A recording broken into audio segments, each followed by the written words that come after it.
अवयव पढ़ चुके हैं और उसमें जितनी भी प्रॉपर्टीज हैं, वृत्त की जितने भी गुण धर्म हैं, वो हम आज PLM के माध्यम से सिद्ध करेंगे। तो पहला हमारा वृत्त क्या होता है, वृत्त की परिभाषा।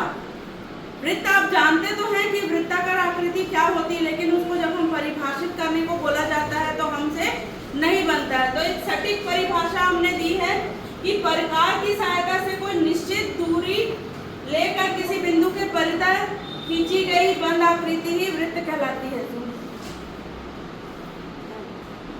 प्रकार की सहायता से कोई निश्चित दूरी लेकर किसी बिंदु के परितः खींची गई बंद आकृति ही वृत्त कहलाती है। अब हमने बोला कि कोई निश्चित दूरी लेकर किसी बिंदु के परितः, मतलब वो क्या हो गया, वृत्त का केंद्र। यहाँ वृत्त का केंद्र O है और त्रिज्या OA त्रिज्या है, PQ व्यास है और LM यहाँ पर क्या है, जीवा है। वृत्त का क्षेत्रफल हम जानते हैं क्या होता है, पाई r स्क्वायर। उसी प्रकार से वृत्त की परिधि 2 पाई r। उसके बाद हमने वृत्त के चाप और जीवा भी देखा था। यहाँ वृत्त के चाप और जीवा को हम देखते हैं। यहाँ पर AB वृत्त की जीवा है। जीवा क्या होती है, परिधि के कोई दो बिंदुओं को मिलाने वाली रेखा ही जीवा कहलाती है। अब ये जीवा हमने AB खींची, इससे हमें वृत्त दो भागों में बट गया। तो यहाँ पर AXB क्या है, लघु चाप है और AYB दीर्घ चाप है। ये भी हमने देखा था। अब इसमें बहुत सारे गुण धर्म हैं। वृत्त के किसी चाप द्वारा शेष वृत्तखंड पर बने सभी कोण समान होते हैं। यहाँ पर हमने इसको सिद्ध भी किया था। तो आज देखते हैं कि PLM से हम इसको कैसे सिद्ध करते हैं। यहाँ पर देखो AB एक चाप है जिससे अलग अलग बिंदुओं पर बने कोण AP, APB, AQB और ARB ये बराबर है कि नहीं है। यहाँ पर मैंने ये एक जीवा ली है और इससे अलग अलग बिंदुओं पर 3 कोण बनाए हैं। अब हम एक चांदे की सहायता से इसको नाप कर देखते हैं कि ये सही आ रहा है कि नहीं आ रहा है। ठीक है, तो हमने पहले ये देखो, पहले बिंदु पर जब हमने नापा तो हमें मिला 60 अंश का। दूसरे बिंदु पर भी जब हम देखते हैं तो ये भी हमें 60 अंश का बनता मिलता है। तीसरे पर भी देखते हैं तो ये 60 अंश का। तो इस प्रकार से हम बता सकते हैं कि वृत्त की किसी चाप द्वारा शेष वृत्तखंड पर बने सभी कोण समान होते हैं।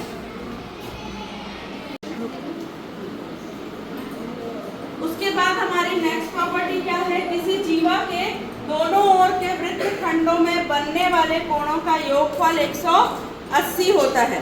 अब मैंने यहाँ पर एक जीवा ले ली और उससे दोनों ओर कोण बनाया। इस प्रकार से देखो कोण बना है। अब ये वाला कोण और ये वाले कोण का योगफल कितना होना चाहिए, 100।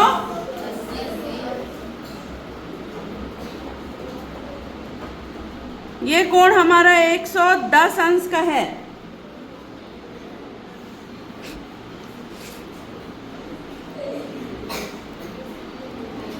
और ये दूसरा कोण बराबर 70 अंश का है। तो 110 और ये कितना बना, 70। ये वाला कोण हमारा 110 अंश का आया और ये 70, दोनों का योग कितना हुआ, 180।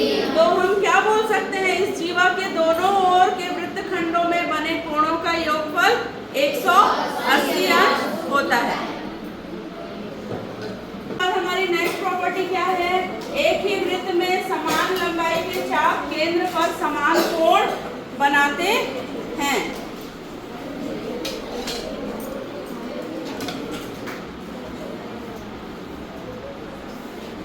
ये हमने नापा 7 इंच है, यहाँ भी ये 7 है। अब इस कोण को हम नाप कर देखते हैं क्या ये बराबर है। इससे भी नाप सकते हैं हम। ये देखो यहाँ भी 90 अंश का कोण बन रहा है, ये भी 90 अंश का कोण बन रहा है। इससे भी हम छोटे वाले चांदे से नापते हैं। ये देखो 90 अंश का कोण है और इधर भी नापेंगे तो ये 90 अंश का कोण है।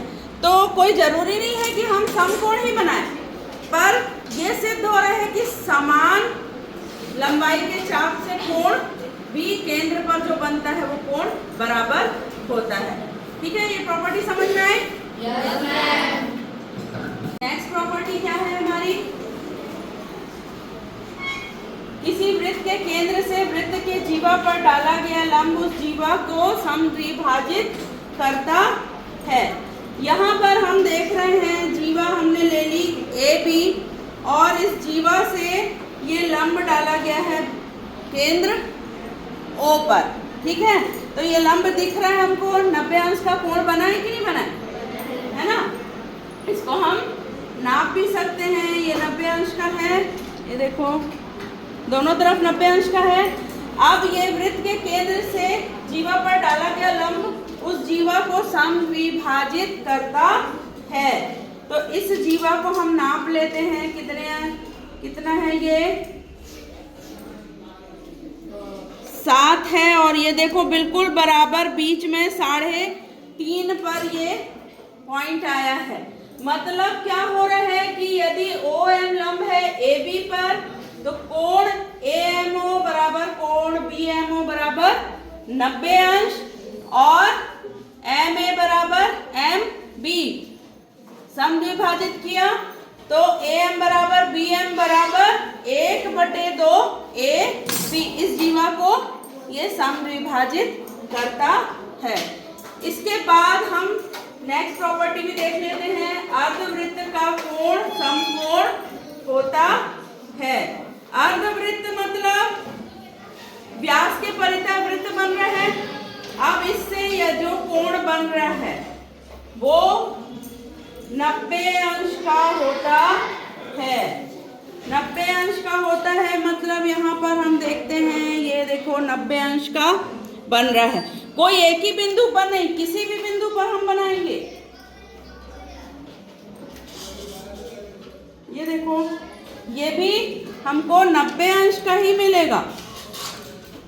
तो किसी भी बिंदु पर अर्धवृत्त के द्वारा किसी भी बिंदु पर बनाया गया कोण समकोण होता है। उसके बाद एक और प्रॉपर्टी थी हमारी, वृत्त के किसी चाप द्वारा शेष वृत्त खंड पर अंतरित कोण। वृत्त के किसी चाप के द्वारा, ये और बना लेते हैं हम।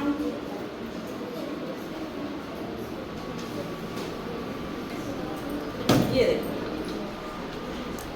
केंद्र पर बना कोण और किसी दूसरे बिंदु पर बना कोण है ना, शेष वृत्त खंड पर बना कोण। ये कोण यदि 120 का है तो ये कितने का होगा, है ना? ये हमने कर चुके हैं ना, तो इसका ये दुगना होगा और ये इसका आधा होगा। ठीक है, केंद्र पर बना कोण शेष वृत्त खंड पर बने कोण का दुगना होता है। ठीक है, तो इस तरह से हम वृत्त के अवयव की सारे गुणधर्म से TLM से सिद्ध कर सकते हैं। साथ ही एक समराइज रूप में हमारे पास ये भी एक TLM है जिससे हम वृत्त एवं उसके अवयव को बहुत आसानी से समझ सकते हैं। तो आप लोगों के लिए होमवर्क है कि ये चार्ट भी आप लोग पूरा बनाओगे। ठीक है।